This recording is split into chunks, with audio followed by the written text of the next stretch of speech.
We okay? Everybody ready? This is kind of deja vu. Last year I can remember sitting here first day after practice and going, wow. I sit here a year away from practice last year and watched our first practice, and I told the team that I don't know how good we're going to be. We'll wait and see on that, but I think when I compare practices from last year to this year, it's like night and day. I just think it was something that you anticipate and you're hoping is going to take place, and it did. The energy, obviously, but just the guys knowing what to do, especially on defense. And offensively, I was pretty impressed with all the quarterbacks, to be quite honest. They've been in the building every day since they got here, and it showed on the field. The offense, it wasn't perfect by any stretch of imagination, but just going through the logistics of making the call and getting the ball out of their hand and going with urgency, it was a lot different than last year. So those are the things that I take away from this one. Obviously not pads on, but the effort was there. As you guys know, we have approximately probably 20 more guys coming in here, which will be interesting. That'll bring another energy when they show up here in the summer. But the new ones that are here, I love the effort, and it was just fun to watch compared to last year. Questions? As a coach, you just kind of ready to get back out and start coaching? Yeah, and I think going early like this helps us in a lot of ways. I just believe visiting with other coaches on the when the season was ended, and visited with a lot of head coaches, called a couple guys and talked to them about it, and they said, a couple of guys said, yeah, I wish we could do it, but the conditions won't allow us because of where we live, and so I said, this is what I'm thinking. They said, yeah, coach, that's nothing wrong with what you're doing, so I think it just helps us in a lot of ways with a young team like this.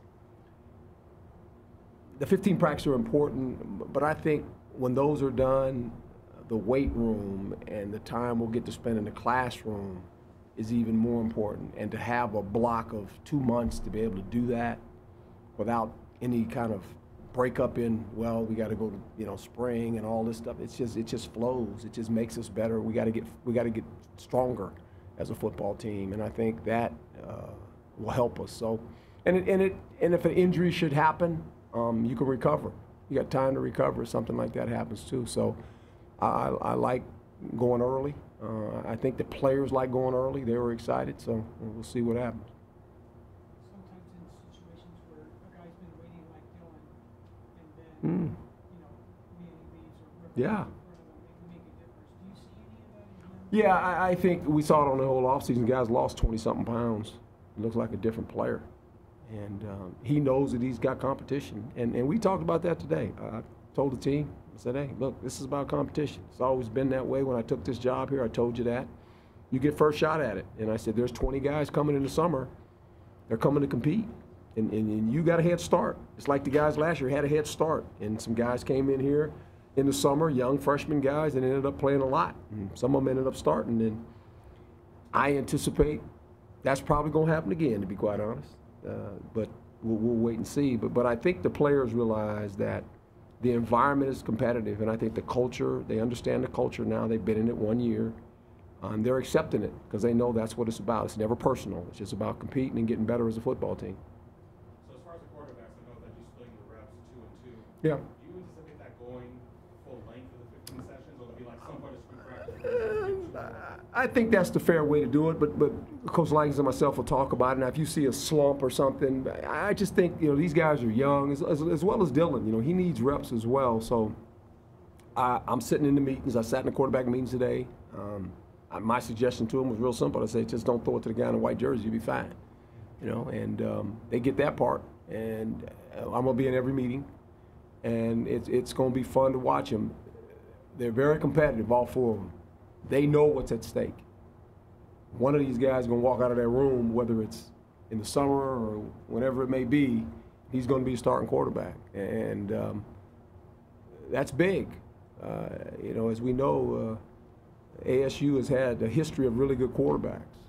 And you're stepping into a position that when you're that guy, there's pressure. And I think what I like about it is the 3 freshmen that come in here, they understood that. I mean, they understood, well, I'm going to come compete.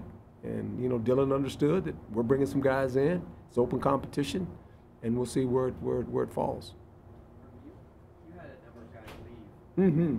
over the offseason, and that's going to happen Sure. just about everywhere. But Yeah. a couple of key guys on the defensive line, how does that affect your depth? Depth, you're right, especially in the spring, and it has affected our depth. But I addressed the team yesterday, and I said, look, I'm going to, you know, tell you guys right up front that I'm not naive, as this happens in college football. I'm thankful for the contribution of the guys that had a year of eligibility left and decided to leave, and that's okay. We're going to bring more guys in here and give them opportunities. We're thin right now, but, you know, help's on the way. I told the D lineman, help's on the way, and wait till you see the help that's coming. You've always said that you're going to play the new guys if they're good enough to be out there. Oh, yeah. Is this just a byproduct of, you know, the upperclassmen who kind of waited their turn, saying like, hey, these young guys are coming in and maybe taking my spot, and then is this a natural byproduct? I think that's part of it. I really do. It's about competition, and it's about fair competition. And I think when you look at it and you look at the program, I think they realize this too. Like last year, the guys we brought in here, they're pretty good. I think the guys we're going to bring in here, I'll say it again, they're pretty good. And if you don't understand that, you're going to be standing on the sideline watching. It's just real simple. And that's the culture here. And I can't say it enough. It's about competing every day in the classroom, in the walkthrough, on the field. Your resume is written every day when you walk in this building. And that's what I look at. I look at your resume. And then I say, does your resume match up with what we're trying to do? We're trying to win the Pac-12 and be in competition every year like we were this year. We're down the stretch. We had an opportunity, and we didn't get it done. We want to be in that situation every year. And the more the guys understand that, it becomes the culture. It becomes the players run the locker room. And that's what you want. And you make the point that we got some help coming along. And it's going to be fun. I was riding back, and I just said, man, I was just thinking about the guys that are coming in that will help this football team with the guys we already have. I said, this is going to be fun now, especially when they all get here. I was just speaking along the same line, the signing day tomorrow versus what could be available from a grad transfer perspective later. How do you balance what you have left versus? Well, we keep a couple. We keep a couple extras. That's kind of our plan as well. And I think that's what helps us with spring ball, because we can evaluate our guys. And when spring ball's over, a lot of guys are just starting. And we know in March, when a lot of the colleges start spring ball, guess what's going to happen? April shows up, and there'll be some grad transfers, and we'll have an opportunity to pluck one or two. And that's part of, you know, the DNA of how we recruit as well. You know, this college is, the only thing different is they get to pick you in the NFL draft. NFL draft, there's free agency. In college, there's free agency now.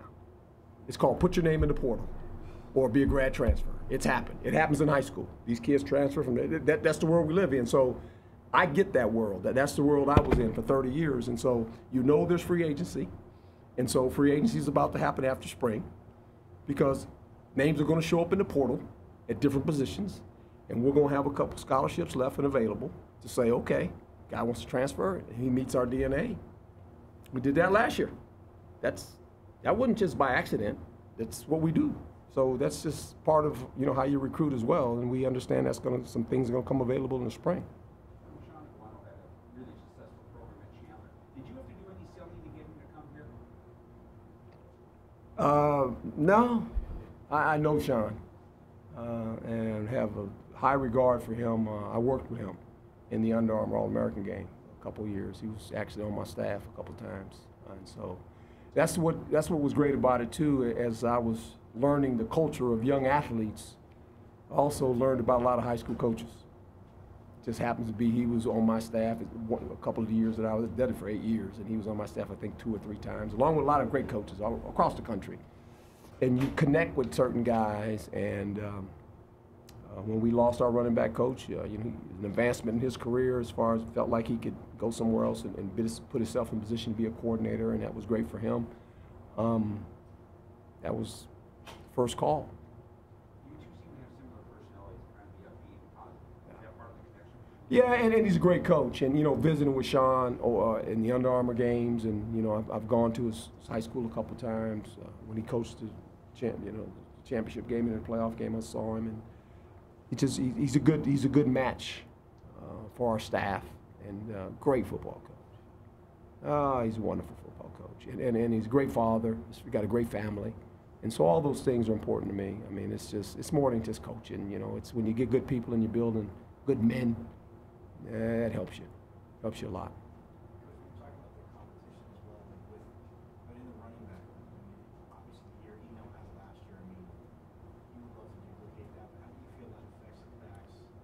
Well, they're going to, you know, he can't carry. We carried the ball, I think, 500 and ran about 515, 520 times. He carried it about 300 plus.